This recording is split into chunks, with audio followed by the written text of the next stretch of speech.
ఏపీకి మళ్లీ వర్ష సూచన తెలిపింది వాతావరణ శాఖ. ఒకవైపు చలి, మరోవైపు వర్షాలు దంచుకొట్టనున్నాయి.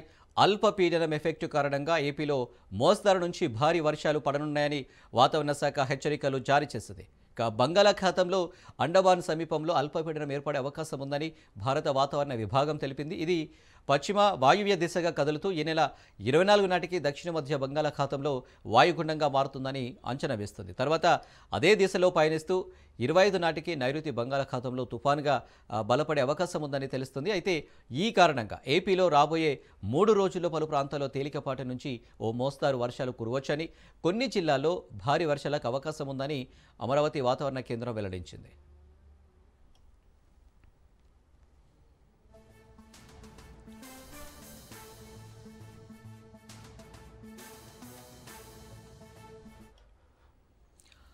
ఏపీకి మళ్లీ వర్ష సూచన తెలిపింది వాతావరణ శాఖ. ఒకవైపు చలి, మరోవైపు వర్షాలు దంచుకొట్టనున్నాయి. అల్పపీడనం ఎఫెక్ట్ కారణంగా ఏపీలో మోస్తరు నుంచి భారీ వర్షాలు పడనున్నాయని వాతావరణ శాఖ హెచ్చరికలు జారీ చేసింది.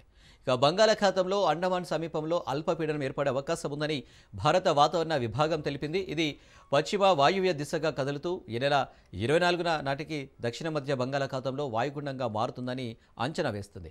తర్వాత అదే దిశలో పయనిస్తూ 25 నాటికి నైరుతి బంగాళాఖాతంలో తుపానుగా బలపడే అవకాశం ఉందని తెలుస్తుంది. అయితే ఈ కారణంగా ఏపీలో రాబోయే 3 రోజుల్లో పలు ప్రాంతాల్లో తేలికపాటి నుంచి ఓ మోస్తారు వర్షాలు కురవచ్చని, కొన్ని జిల్లాల్లో భారీ వర్షాలకు అవకాశం ఉందని అమరావతి వాతావరణ శాఖ వెల్లడించింది.